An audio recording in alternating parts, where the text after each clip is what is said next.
This is rendering animal fat method 2. This is similar to the first method, as in we're going to get some like a jelly stroke stock out of making the rendering fat as well. So it's chicken skin today. So it's the parson's nose and the chicken skin from the legs. I've been making stock and boning out and all kinds of other things. So I don't waste the skin. I don't like to waste anything. So this is the skin, the parson's nose, and little remnants of fat from the chicken legs into a deep roasting tray, and then we're going to add some boiling water. Hopefully it won't steam up the camera. So boiling water. Don't have to use boiling water, it just starts off the process a little bit quicker. And then we're going to cover it with some aluminium foil, and then we're going to bake it slowly in the oven over time, maybe three hours, something like that.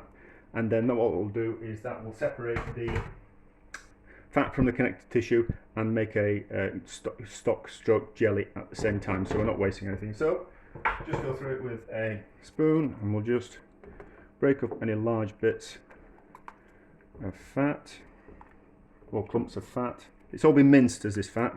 It doesn't have to be particularly fine. It just needs to be starting broken up, so it's a little bit easier to break down. You don't have to mince it. You can leave everything whole, but you just won't get quite as a high yield of fat.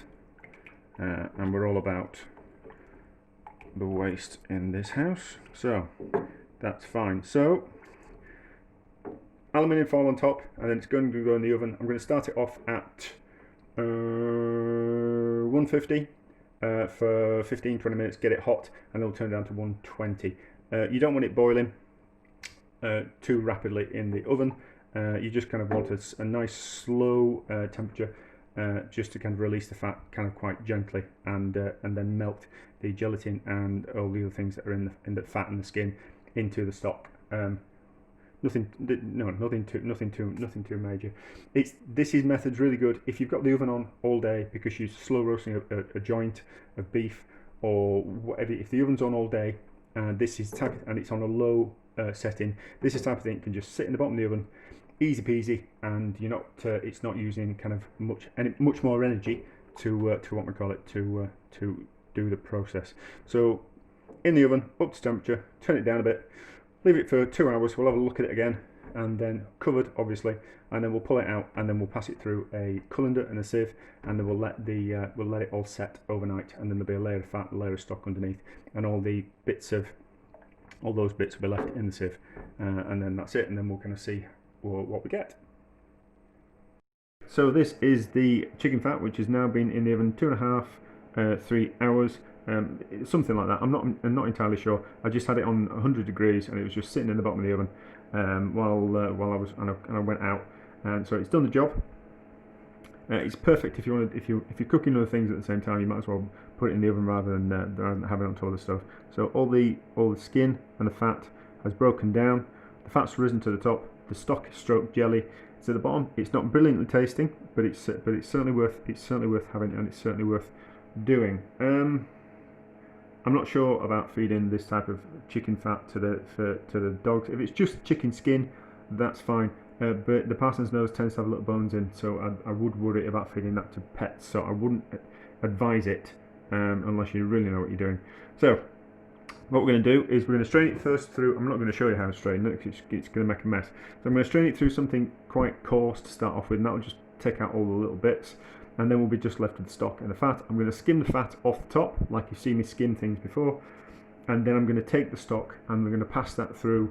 I'm going to put it through a couple of old layers of tea towel, and then I'll take out any sediment, any kind of residual bits of fat, and it'll be a nice clear stock.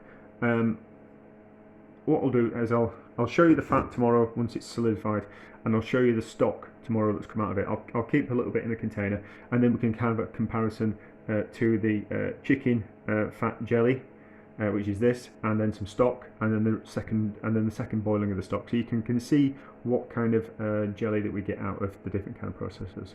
But that's it for the moment. This is the rendered chicken fat in its final form.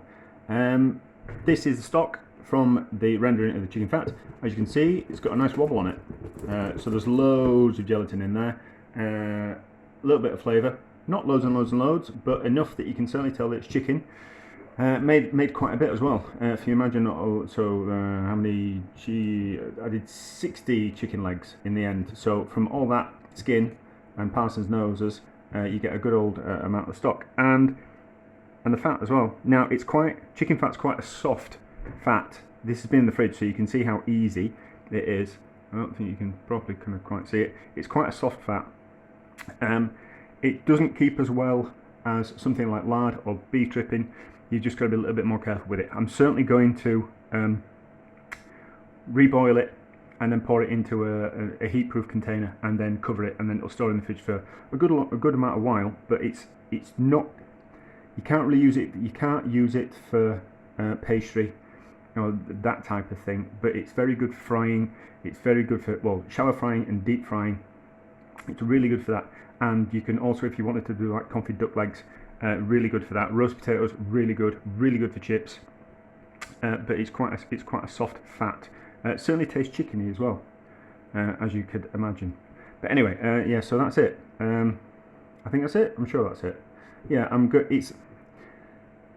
It's a little bit. It looks a little bit cloudy. Does the stock? I'm going to reboil. I'm going to just reboil it, and what will happen is lots of the sediment will come to the top and the fat, and it'll just be skim off, and then that will clear up the stock really kind of quite well. But it just looks a bit murky at the moment. However, when you're cooling stocks down, you always get, no matter how much you skim them, you always get sediment and fat coming to the top, because it just gets suspended within the stock.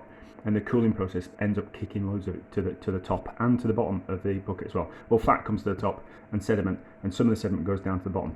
But it's a little bit cloudy, but that's not a problem. And then, so yeah, good quality fat. If it's a bit of a faff to do something like that. However, if you keep your own animals, or you really don't like waste, and you want to make the most of everything, then it's a really good thing to do, and quite an interesting experiment. But anyway, that's it for now.